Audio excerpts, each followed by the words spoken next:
She stood at the counter holding a small prescription slip in her hand. Her English was broken, her voice barely a whisper. Next to her stood her son, no older than 10, acting as her translator. The pharmacist leaned forward, trying to understand, while a small line formed behind them. Among the waiting customers was a man in a tailored suit, his arms crossed, watching quietly. The boy's name was Diego. His mother, Maria Gonzalez, had lived in the United States for almost a decade. She worked as a housekeeper, often in homes far wealthier than her own. Her life revolved around long hours, tired feet, and quiet pride. She didn't speak English well, but she understood enough to get by. Her son filled in the rest. That day, she had come to refill her medicine for high blood pressure. The label looked different. The dosage had changed, and she didn't want to make a mistake. She tried asking the pharmacist if it was the same medicine. Her words came out slowly, haltingly. "This same or other?" The pharmacist hesitated, unsure what she meant. Diego stepped in.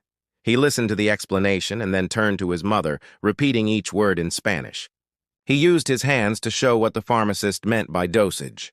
He smiled at her, making sure she understood. The exchange was patient and warm, a son helping his mother navigate a world that didn't speak her language. Behind them, the man in the suit watched. His name was Robert Langston. A successful entrepreneur, known locally for owning several tech companies, Robert was used to being in control, used to things moving fast. Watching this scene unfold, he chuckled under his breath and said, just loud enough for others to hear, "Guess English isn't for everyone." The pharmacist looked up. A few people in line shifted uncomfortably. Maria didn't catch the words, but Diego did. He turned around, looked straight at the man towering above him, and said calmly, "She understands everything that matters." The line went silent. The man didn't expect an answer, especially not from a child. He blinked, caught between embarrassment and surprise. Maria looked at her son, not knowing what had been said, but sensing something had changed. The pharmacist handed over the medicine. They thanked him and stepped aside to pack it away. Robert stayed quiet. When they turned to leave, he spoke again, softer this time. "Hey, kid," he said. "You speak English pretty well." Diego nodded. "Yes, sir?" Robert tilted his head. "You help your mom a lot, huh?" Diego said, "Always." There was something sincere in the boy's voice. Robert asked, "What do you want to be when you grow up?" Diego paused, then answered, "A doctor, so I can explain the medicine myself." The man smiled, faintly nodding. "That's a good answer," he said. Then, after a short silence, he added, "You'll make a good one." They left, and the line moved on. But Robert didn't forget the exchange. Later that week, he came back to the same pharmacy. He asked the pharmacist if he knew the boy's family. The pharmacist explained that he couldn't share personal information. Robert nodded, left his business card, and said, "If they ever come back, please tell them to contact me. I'd like to help." 2 weeks later, a small envelope arrived at the Gonzalez family's apartment. The return address said Langston Foundation.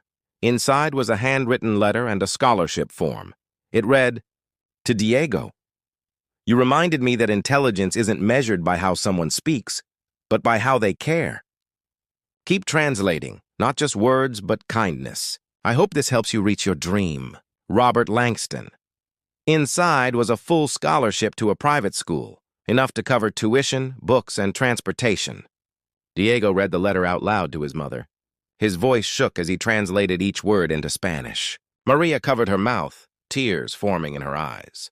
She placed her hand on his cheek and said softly, "Sí, mijo."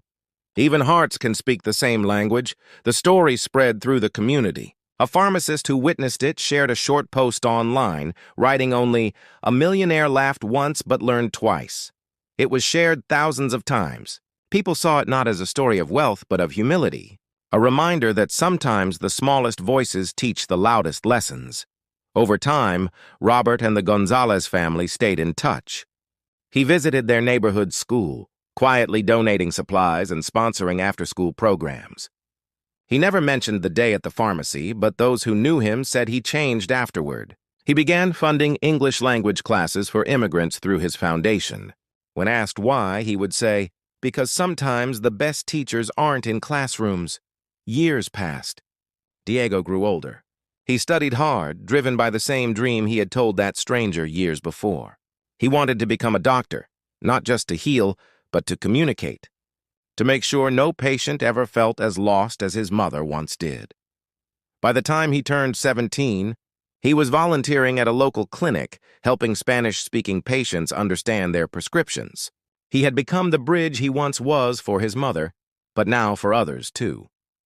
Robert often stopped by quietly to see him work. He didn't draw attention. He would simply stand at the doorway, watching the boy translate instructions with the same patience and warmth he had shown that day in the pharmacy. One afternoon, Robert told a colleague, "That kid taught me more in 30 seconds than any business seminar ever did."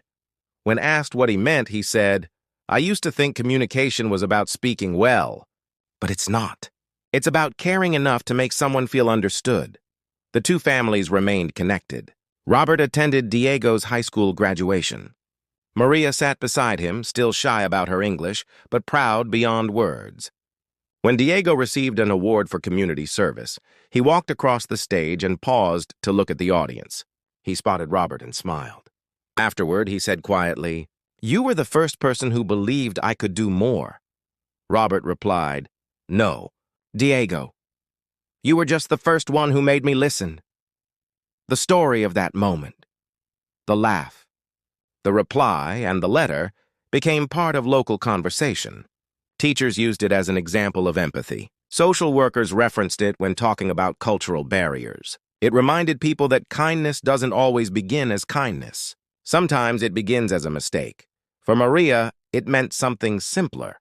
She still kept that letter folded inside a kitchen drawer next to her prayer cards. When she looked at it, she didn't see money or generosity. She saw understanding. She saw her son's words.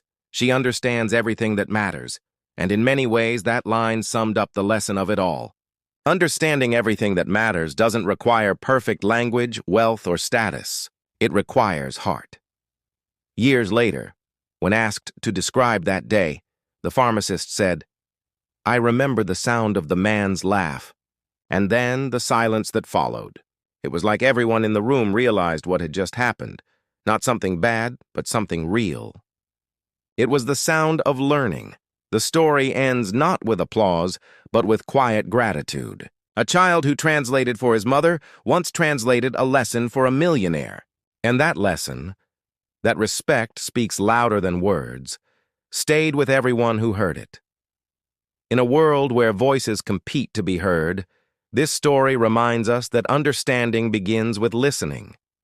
A boy and his mother didn't change the world, but for one man, and for everyone who learned what happened, they changed what the word communication truly means.